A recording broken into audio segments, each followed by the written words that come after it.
हे मानव, यह संसार सिर्फ एक रंगमंच है जहाँ शुरू होता है काल का तांडव। सतनाम साहेब बंदगी मेरे प्रिय संत समाज, सुनो ध्यान से। ये संसार जो आप देख रहे हैं, ये कोई साधारण खेल नहीं है। यहाँ अदृश्य जाल बिछाया है।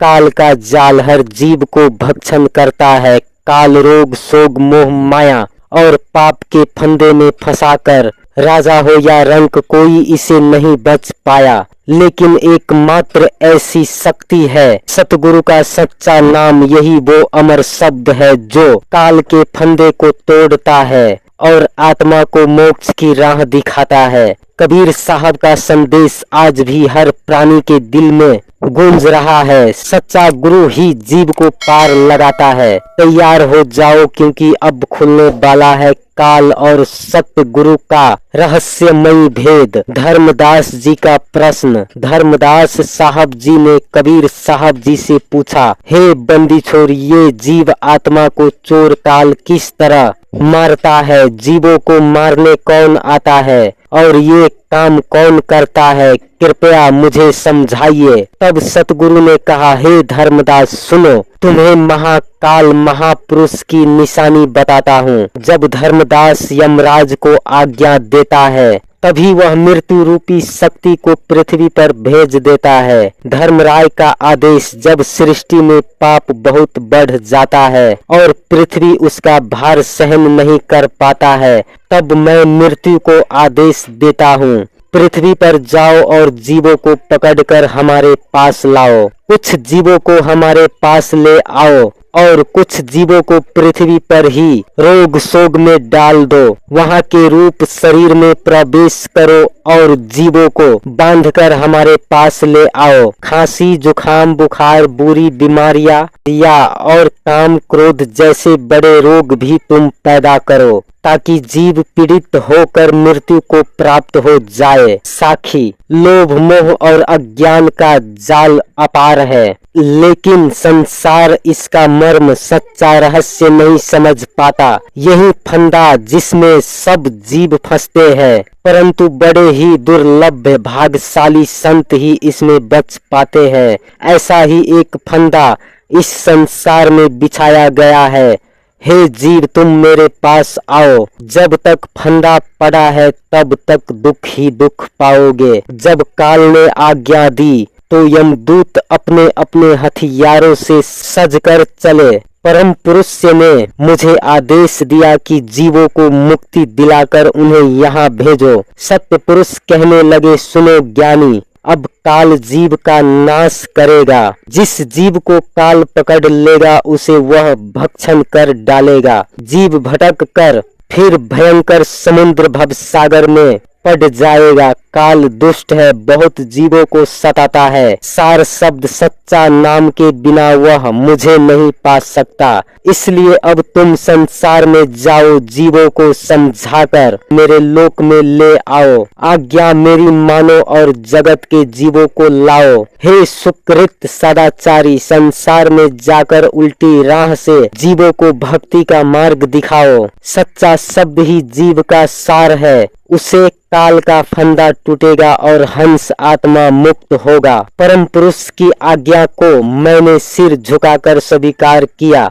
और प्रणाम कर जगत की ओर चल पड़ा। जलंधर नगर में राजा भोपाल था, वहां मैं जिंदा रूप में पहुंचा। शाह के द्वार पर खड़ा हो गया और चौकीदार से कहा, राजा को हमारे पास बुलाओ, हम उससे मिलना चाहते हैं। लेकिन वहां पहरेदार और अधिकारी दरवाजे बंद किए बैठे थे। कोई कहता यह न्याय मांगने आया है, कोई कहता यह तो ठग है, कोई कहता इसे मार भगाओ, क्योंकि ये सब निर्गुण भेद सच्चा ज्ञान नहीं समझ पाते थे। इस प्रकार चारों पहर रात बीत गई और जब सुबह का समय आया तब मैंने अपना चरित्र दिखाया। कपाट दरवाजे अपने आप टूटकर दो हिस्सों में बंट गया। सब किवाड़ दरवाजे जमीन पर गिरे पड़े। ज्ञानी संत सीधे राजमहल में पहुंच गया। पूरा नगर आश्चर्यचकित हो गया और सब लोग पीछे पीछे दौड़ पड़े। जहां राजा भोपाल बैठे थे वहीं भीड़ पहुंच गया।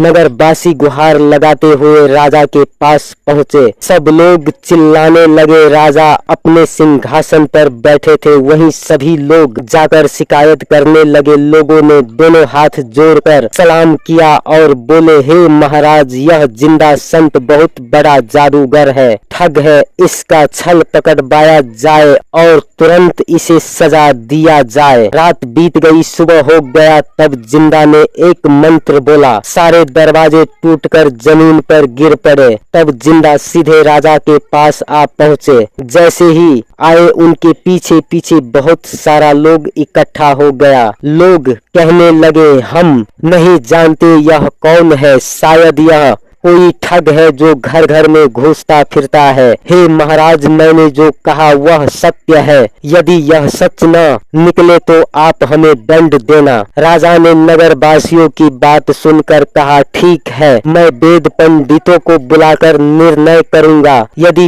वेद आज्ञा देगा तो इसे मृत्यु दंड देंगे, वरना बिना अपराध के इसे क्यों सताया जाए। राजा के मुख से यह वचन निकलते ही उनका सिंहासन हिलने लगा। तुरंत ही जिंदा ने अपनी शक्ति से राजा का सोने का महल बना दिया। सोने के किवाड़, रत्नों की पटियां, विचित्र अनमोल अद्भुत सजावट दिखाई दी। रत्नों से बना महल देखकर राजा भोपाल भी चकित रह गए। राजा के मन में विवेक जाग गया। उन्होंने सोचा, यह तो कोई साधारण मनुष्य नहीं है। कौन ऐसा पुरुष है जो इतनी समर्थता दिखा सके। मुझे अपना वास्तविक रूप दिखाओ। सत्य पुरुष के हम सेवक हैं। इस संसार में जीव का असली उद्देश्य इस भवसागर को पार करना होता है। सत्य पुरुष ही मनुष्य को उद्धार करने वाला है, पर उसके रहस्य को कोई जान नहीं पाता। हे राजा भोपाल, सुनो, यमराज के जाल को पहचानो, मेरे शब्दों को परखो, नहीं तो काल मृत्यु के फंदे में फंस जाओगे। सच्चे गुरु के वचनों को ही आदर पूर्वक ग्रहण करो।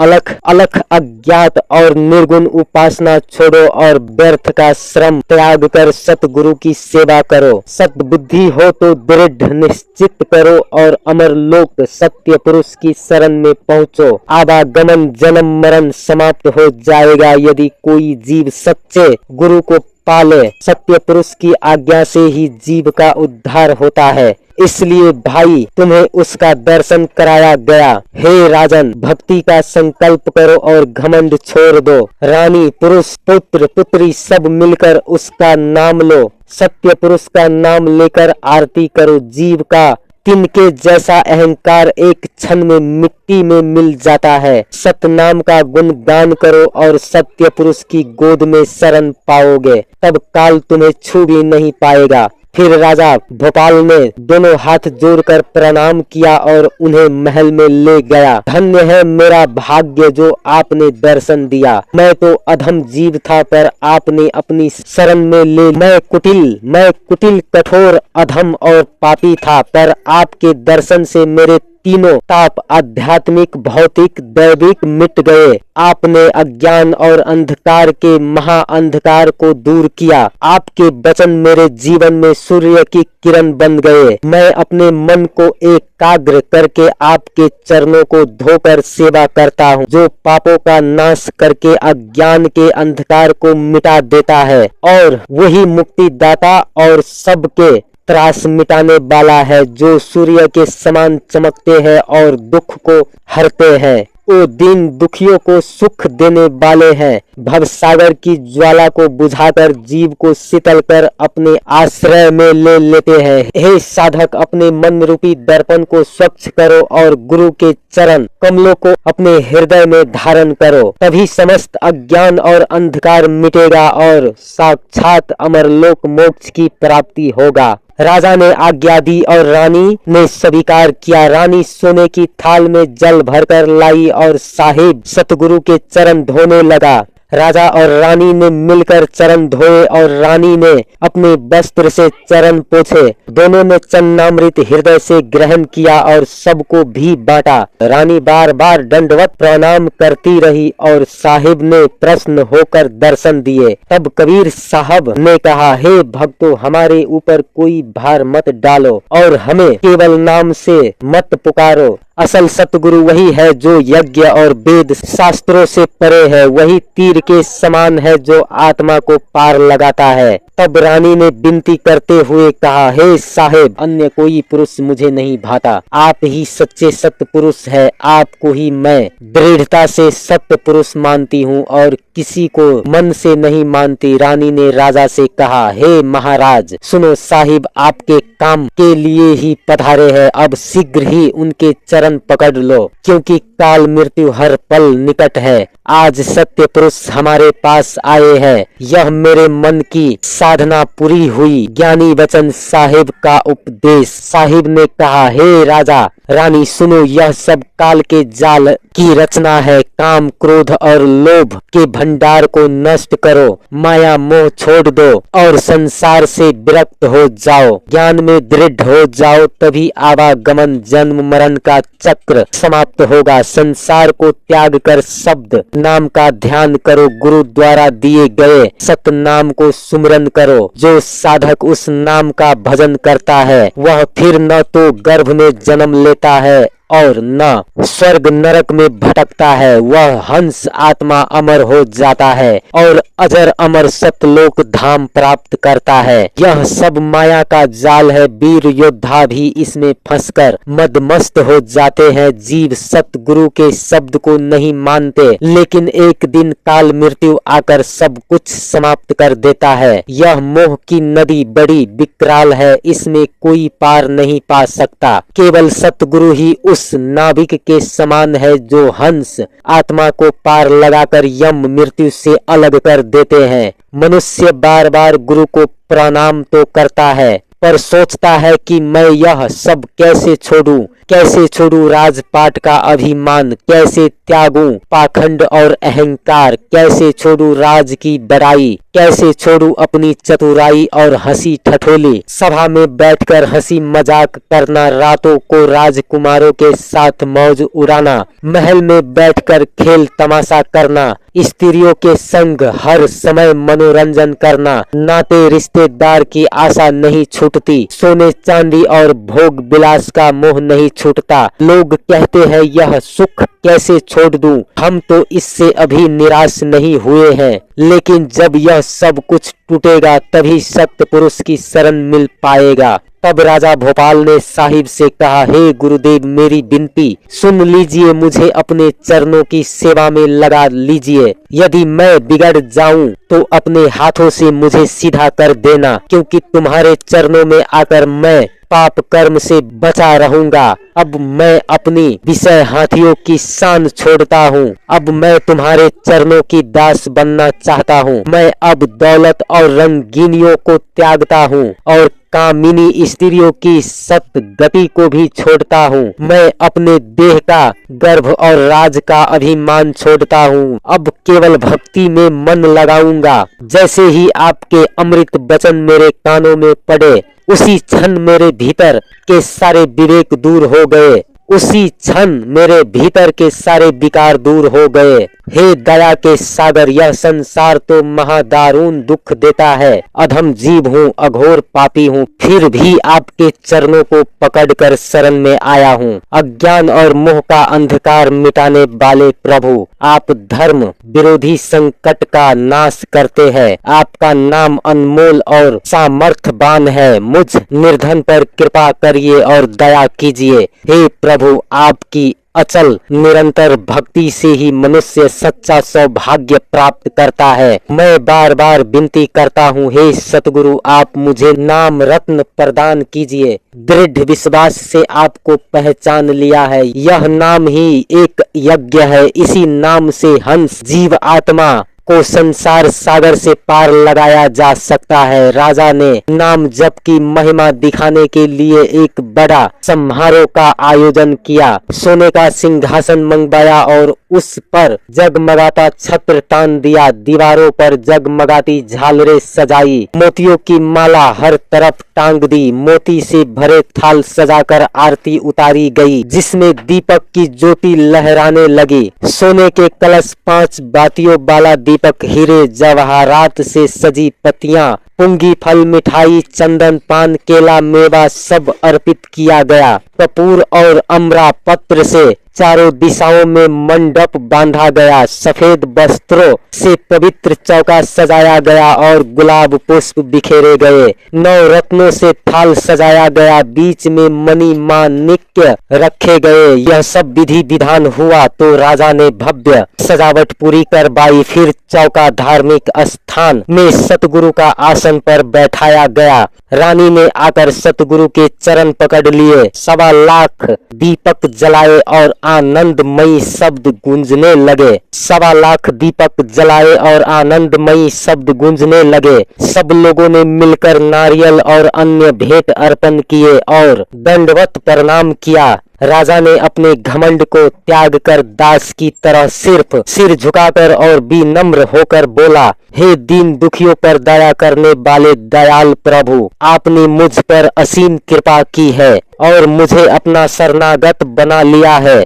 अब कृपया करके मुझे अपने से दूर मत कीजिए, मुझे अपने हाथों से मुक्त कर दीजिए। इस संसार में मेरा कोई काम नहीं है, यहाँ तो भयंकर काल मृत्यु ही सब पर राज करता है। अब आप मुझे अपना साक्षात लोक दिखाए और महापुरुष का सच्चा दर्शन कराए। 9 स्त्री मिलकर प्रार्थना करती है और 50 राजकुमार भी वहां खड़े थे। उसमें से एक कन्या सूर्य की ज्योति के समान तेजस्विनी थी। ऐसा लगता था मानो उसके ललाट पर मोती जड़ा हो। वह कन्या साहिब सत्य पुरुष के चरणों में आकर बोला, अब हम आपके चरण छोड़कर कहीं नहीं जाएंगे। उसने आरती की और कहा, हे साहिब, ये सारे जीव आपके ही है, आपने ही सबको बंधन मुक्त कर सकता है। सुकृत सत्कर्म से जुड़े पुण्य आत्माओं का अंश बुलाकर ज्ञानी लोग आए, राजा को सत्य पुरुष के दर्शन कराए।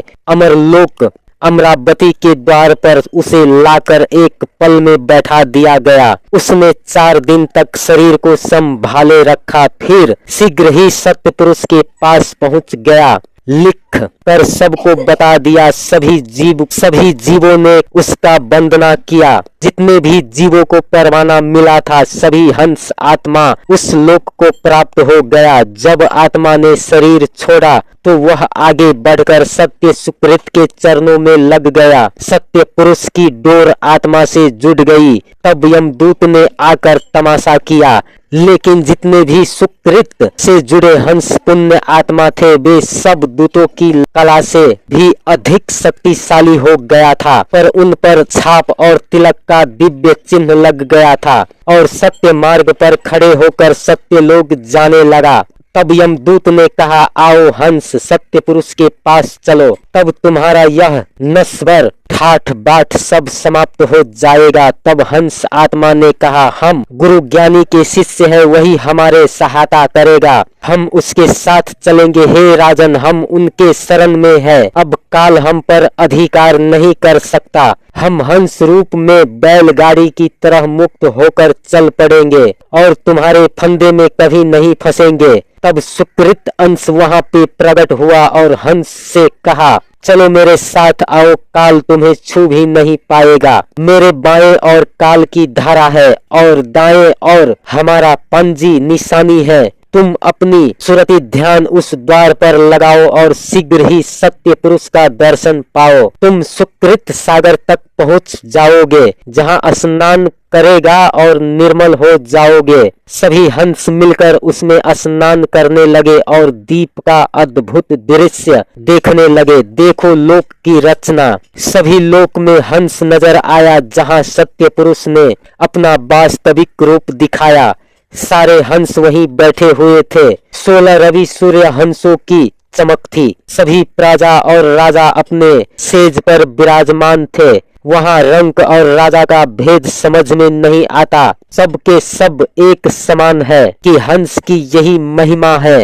राजा ने दंडवत किया, रानी ने अपने पुत्र को देखा और तभी समझ गया कि अब संसार में जाने की आवश्यकता नहीं है। रानी को अत्यंत आनंद और सुख अनुभूति हुई। सुकृत ने उत्तर दिया और समझाया, राजा चलिए गहराई से विचार करते हैं। यदि तुम राजा गहरी सोच और लगन से सत्य मार्ग पे चलोगे तो तुम्हारा वैभव सुरक्षित रहेगा, यदि नहीं तो बाद में पछताना पड़ेगा। राजा भोपाल, यह सही समय है, चलो आगे बढ़ो। तब राजा भोपाल ने कहा, यदि वैभव नष्ट होता है तो अब मैं तुम्हारे चरण नहीं छोड़ूंगा, ऐसे लोक को छोड़कर नहीं जाऊंगा। बार बार माथा टेकने लगा। राजा बार बार दीन दयालु मित्र की तरह प्रार्थना करता है। हंस नायक परम योग है, काल के कट्टर फंदे से चरणों की शरण में समर्थ और समर्पित होकर अपनी सुरक्षा करो। अब हम तुम्हारी शरण में है। हंस नायक परम योग है, काल के कट्टर फंदे से चरणों की शरण में समर्थ और समर्पित होकर अब हम तुम्हारी शरण में है। दास जानकर दया की प्रार्थना करता हूँ, पुरुष दरबार में आया हूँ अपनी सुरक्षा और पालन की आशा लेकर। इतनी प्रार्थना राजा ने ठानी। भवसागर से ज्ञानी आए, सत्य पुरुष का दर्शन किया और फिर चले गए। 4 दिन इसी तरह बीत गया। राजा को किसी ने खबर नहीं दी। पौरिया नामक युवा गया, महल से कोई भी नहीं बचा। कहाँ राजा, कहाँ रानी, कहाँ पुत्र कुमार, कहाँ राजधानी, कहाँ बेटी चंद्रावती है, उसका रूप बयां करना कठिन है। कहाँ रानी काम सुरंगा है, उसके सुगंधित अंग वहाँ विराजमान है। पौड़िया वहाँ रोते हुए गया और सब देखने आए, जिनसे राजा ने बहुत खुश पाया। पौड़िया वहाँ रोते हुए गया और सबको बुलाया, सब देखने आए, जिनसे राजा ने बहुत खुश पाया। रावत कुटुंब के दीवान मिले, लेकिन उन्होंने इसका निपटारा नहीं किया। नगर के लोग व्याकुल हुए, हर घर में लोग रोने लगे। नगर के लोग व्याकुल हुए, हर घर में लोग रोने लगे। क्या यह राजा सबका विनाश कर देगा? यह सब अभाग्य है। पौरिया कहता है, सुनो दीवान, तुम हम समझो, हम सब जानते हैं एक जिंदा व्यक्ति नरक में आया, तब राजा ने उनसे फूकने की कोशिश की। पौरिया ने कहा, राजा ने तुरंत चिंता की और चिता को मार डाला। राजा अपनी बात नहीं मानी और पौरिया को देखकर क्रोधित हुआ। राजा कहता है, मैं मुक्ति दाता हूँ, लेकिन ऐसा न समझो कि निपटारा न होगा। जैसा किया वैसा फल हमें मिलता है। पौरिया के वचन सुनकर सभी विकल हो गए। आज यदि राजा ने कष्ट दिया तो कल उसका स्वयं विनाश होगा। नगर के लोगों ने तब विचार किया, सब मिलकर भागने का उपाय करे। भूल कर अंध शब्द को नहीं अपने ग्रास में ले लिया। कृत का अंश नहीं मिला, अंधा भटक गया। धन्य राम भोपाल है जिसने शब्द का अर्थ चित्त में लगाया। जो राजा था वह भी लोक संसार को छोड़कर चला गया, उसके साथ मान और अभिमान भी छूट गया। यही हंस आत्मा को वाणी शब्द का ज्ञान प्राप्त हो और वह अपने देह से ऊपर उठकर उसका पान आनंद करे। तो कबीर साहब कहते हैं, जो प्राणी उस अमर शब्द को मान ले और सब कुछ त्याग कर केवल नाम को पकड़ ले, उसको निश्चित रूप से मोक्ष मिलता है, उस तक काल मृत्यु पहुंच नहीं पाता है। जिस हंस आत्मा को यह दिव्य शब्द प्राप्त हो जाए वही सच्चे सार को जान लेता है। जो लोग केवल दिखावट चाल चलते हैं, काग चाल कौवे जैसी, वे उस अमर गुप्त चाल को खो देते हैं। इस सच्ची चाल को पकड़ने से ही लोक मोह से छुटकारा मिलता है। संसार का मान सम्मान राज सब नश्वर, केवल सत्य शब्द और नाम ही आत्मा को पार ले